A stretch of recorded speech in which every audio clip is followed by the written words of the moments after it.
आप सभी को प्रणाम। जय गुरुदेव। आज के इस अध्याय से पहले सभी मिलकर गायत्री मंत्र करेंगे। ओम भूर्भुवः स्वः तत्सवितुर्वरेण्यं भर्गो देवस्य धीमहि धियो यो नः प्रचोदयात्। आज का विषय है सुसंतति का सौभाग्य। घर की शोभा, आंगन का सौंदर्य बालकों पर निर्भर रहता है। जिस घर आंगन में हंसते खेलते बालक है, उस घर में उत्साह और प्रसन्नता हर घड़ी नाचती रहती है। घर वालों का समय कट जाता है और बुरी परिस्थितियां भी बालकों के बीच हंसते खेलते व्यतीत हो जाती है। बच्चों की चिंता में मनुष्य उत्साहपूर्वक अधिक काम करने के लिए प्रेरित होता है। फिजूल खर्ची, आवारागर्दी आदि अनेक बुराइयों से बच जाता है। बाल बच्चेदार स्त्री पुरुषों के चारित्रिक पतन होने की बहुत कम संभावना रहती है। आज के युग में अत्यधिक बढ़ी हुई जनसंख्या को देखते हुए जितने बालक कम हो उतना ही अच्छा है। जिसके संतान न हो उसे भी माता की विशेष कृपा मानकर अपना शिशु पालन वाला समय लोक सेवा और आत्म साधना में लगाना चाहिए। पर यदि संतान हो भी तो ऐसी होनी चाहिए जो कुल को उज्जवल करने वाली और माता पिता के यश को बढ़ाने वाली हो। वासना से प्रेरित होकर किया हुआ गर्भधान वैसे ही फल उत्पन्न करता है जैसे कि पति पत्नी का उद्देश्य होता है। ऐसे बालक स्वार्थ और वासना की निकृष्ट भावनाओं से भरे होते हैं।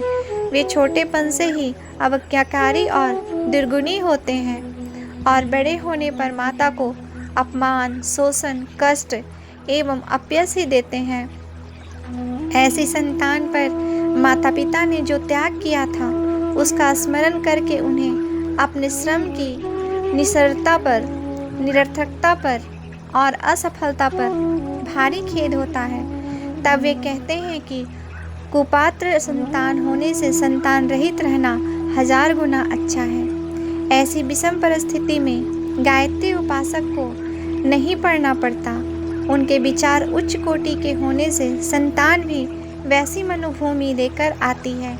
द्रौपदी और अर्जुन की शिक्षाएं गर्भ में ही सीखकर जैसे अभिमन्यु पैदा हुआ था, वैसे ही गायत्री साधक शतोगुनी माता पिता के संस्कार लेकर जो बालक जन्म लेते हैं वह बड़े होने पर ऐसे बनते हैं जिनके गुण, कर्म, स्वभाव, पराक्रम एवं प्रतिष्ठा को देखकर माता पिता को संतोष होता है और वे श्रम को सफल समझते हैं। ऐसे संतान ही अपने माता पिता को संतोष देती है और उनके यश को बढ़ाती है और सेवा करती है। बिगड़ी हुई संतान का सुधार, उसकी बुद्धि में हेर फेर, शुभ संस्कारों की स्थापना आदि कार्यों के लिए गायत्री उपासना बड़ी उपयोगी सिद्ध होती है। अगला विषय है पारिवारिक सुख शांति। जब परिवार के सब लोग प्रेम पूर्वक एक दूसरे की हमदर्दी, सेवा और सहायता करते रहते हैं, एक दूसरे का उचित आदर करते हुए त्याग और उदारता का व्यवहार करते हैं, तो घर में स्वर्गीय शांति विराजती है। सबके सहयोग से घर की आर्थिक स्थिति सुधरती है, उत्पादन बढ़ता है और कम खर्च में सारी व्यवस्था हो जाती है। बुरे दिनों को भी हंसते खेलते काट लेते हैं। उनकी प्रतिष्ठा बढ़ती है और किसी को उन पर आक्रमण करने का साहस भी नहीं होता। कोई दुस्साहस करता भी है तो उसे उस संगठित कुटुंब के सामने मुंह की खानी पड़ती है। जिन परिवारों में आपसी ईर्ष्या, द्वेष, तिरस्कार, मनोमल्यानि एवं विरोध के भाव रहते हैं, जहाँ लड़ाई झगड़ा, कलह, चोरी, दुराचार के दृश्य दिखाई देते हैं, बड़ा छोटा को दबाता है और छोटे बड़ों की इज्जत नहीं करते, चोरी और अपना अपना स्वार्थ साधने की नीति पर जहाँ सब लोग चलते हैं, सामूहिक लाभ और गृह व्यवस्था की ओर ध्यान नहीं देते, वह परिवार जल्दी ही नष्ट हो जाता है। उसकी प्रतिष्ठा धूल में मिल जाती है और अच्छी आमदनी होने पर भी पूरे नहीं पड़ते। बाहर के लोग उन पर हंसते हैं। चुगलखोर और स्वार्थी लोग ऐसे ही परिवार में विरोध डालकर अपना उल्लू सीधा करते हैं। स्वार्थ, द्वेष और ईर्ष्या के कारण वे शीघ्र ही एक दूसरे से अलग हो जाते हैं और बुहारी में से बिखरी हुई सिक्के की तरह तथा माला से टूटे हुए मोतियों की भांति उस परिवार के सदस्य की दुर्गति को प्राप्त होते हैं। पारिवारिक अशांति का मुख्य कारण लोगों की कुबुद्धि है।